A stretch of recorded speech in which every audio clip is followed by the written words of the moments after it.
Hi there, my name is Aaron and welcome to the Call to Comics. We're doing another comic collecting video, kind of a comic coffee chat. Though I don't have my coffee right now, I'm doing that a little bit later on.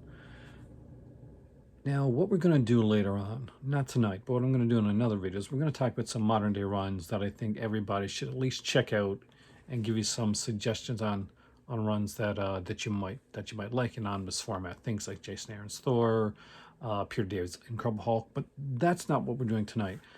One of the most unique ways to go in, especially if you like the type, is going in and collecting by the era, especially if we're looking at the golden, silver, bronze age. Now, it's made really easy if you collect DC.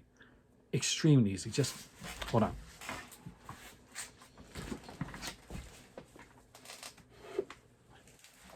DC bronze, silver, and golden age books used to come like this. So this is a bronze right now. So this is a bronze age book. So it's bronze.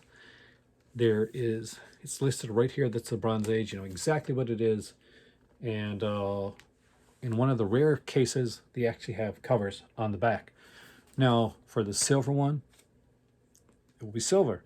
And for the golden age, it used to be gold. Now they are switching them up to give more of kind of just I know that the newest Superman Golden Age one doesn't have that there anymore, so it doesn't have that uniformity that it used to have.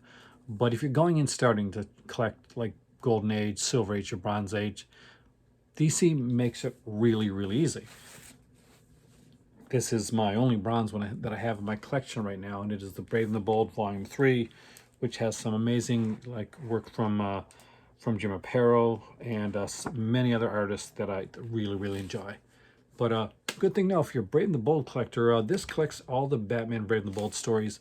When they went to the 44 pages and they had the story in the back, that's not collected here. Actually, some of these, like Nemesis and Rose and Thorn, haven't gotten any collections anywhere unless there's some trade paperbacks that I don't know about. Anyway, let's get on.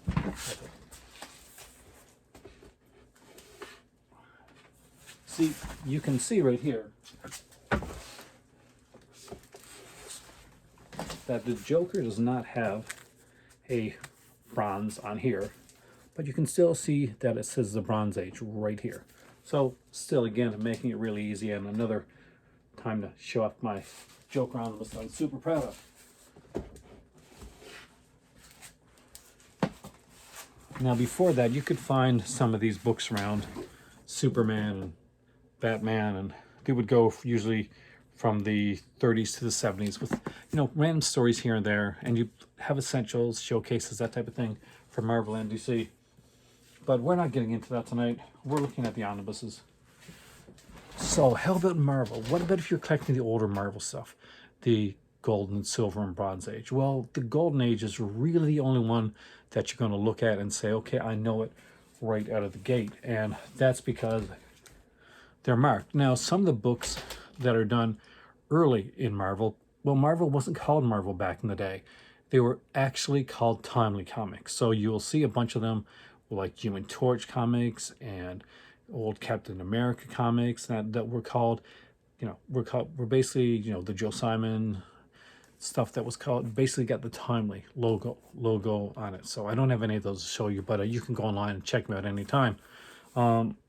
What you will find, however, is stuff like this here. This is Marvel Comics, Golden Age Marvel Comics. I do have a Golden Age Captain America too. So you know right out of the gate that these are the Golden Age comics. They are, the drawing is definitely different. And the artwork is, not the art, just the storytelling has a unique style.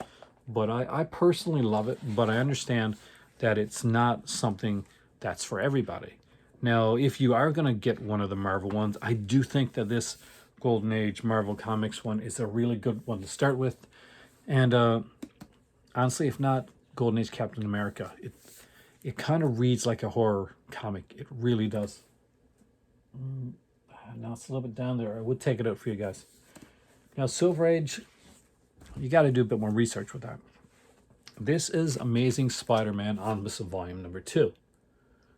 And this is the standard edition because if this would have been the edition that came into the to the direct market, where you see in comic shops and places like organic price books, in stock trades, and your local comic shops, it would have a choice of different covers to choose from. One is a modern telling of the cover, which is the standard, and one will be the actual old school cover itself, which would be what the direct market uses. There's a few times when they do the reverse of that, but I don't want to confuse you with that right now. But this here is Amazing Spider-Man Volume 2, and this is the Silver Age of comics. For Marvel, Silver Age is you're looking at the early Fantastic Four stuff, the Amazing Spider-Man, the Incredible Hulk, Thor, and basically in the Journey in the Mystery era. So this would be a Silver Age book. There is nothing here to tell you that it's Silver Age. It's really just kind of do your own research type of thing. As for other companies, well, there is no really other companies that are going to go into bronze and silver and golden era, because see, in the there was a ton of comic companies when it originally started out, but in the 1950s there was the big trial, the Seduction of the Innocent book, that had the government going and clamping down on comics, particularly Bill Gaines, who did EC Comics. So the Tales from Crypt, Haunt of Fear, Vault of Horror, all those type. A comics code was introduced, and things in the comics code were pointedly taken to stop Bill Gaines from actually publishing his comics. Eventually, what was 18 to 20 odd comic companies cut down to only 3 to 4 comic companies, till Bill Gaines closed his doors on all comics and did a little magazine called Mad, and he stuck with that.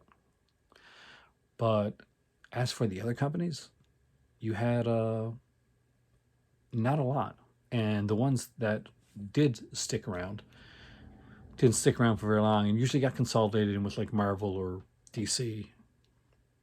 It was a rough time for comics. So now, when you're looking for stuff like that, for the older stuff, like maybe you're looking for the 70s era stuff, then look towards like DC or sometimes IDW for like these archive editions. Behind me, up right there, is the Creepy and Eerie archives, which I'm so very, very proud of. And those were horror comics that were done in magazine format in the 70s, so in the 60s and 70s, to bypass the restrictive comic code. And what I'll do one of these nights is I'll come on here, make a short little video just like this, and we'll talk about the comics code, how it came to be, what exactly it happened because of it, and exactly who were the real victims when it came about. One thing you should know, though, is there are some books that you can get, and it's like the great horror comics, great war comics. They usually come in a thick book, and it's around kind of just over digest size. You can usually find them at your local bookstore. I'm not quite sure if they're as around as much now, but definitely look them up, because there's some really great old school comics that don't fall within the main frame, the mainstream of things. Now, the good thing I can tell you about the whole EC Comics is that although EC Comics did close down, all of their stuff is still pretty much either in print or coming back in print. You can still get some of the hardcover stuff of the stuff they did later on, the Picto story ones. We'll get into that one these days too, don't worry. Through Dark Horse Comics, actually, there's the archives for that.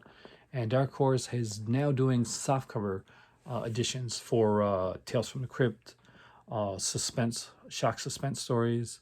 But I think I'm not sure if they're doing Haunt of Fear. I know they're doing Vault of Horror. I think they're going to be doing Haunt of Fear as well, and of course the incredible sci-fi stories.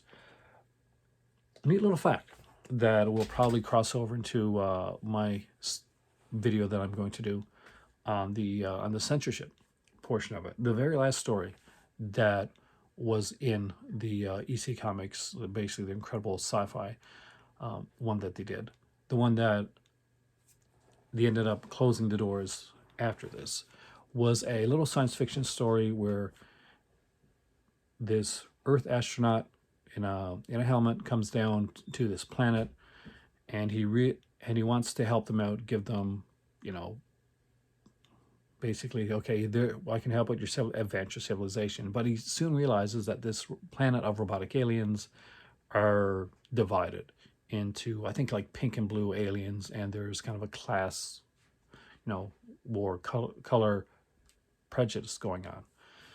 He realizes that they're not quite ready yet. He said, when we were able to come together and stop dividing ourselves, we move forward as a human race, and reach the stars. He gets back into the ship and he feels sad, and he takes off his helmet, and it is a black astronaut. So this was something that caused a lot of controversy back in the day, but Gaines stood his ground, said he wasn't taking it out, so they tried to get really picky with things, but beads of sweat that was on him, stuff like that. So because he couldn't come out and say, "Oh, look, we're being super racist."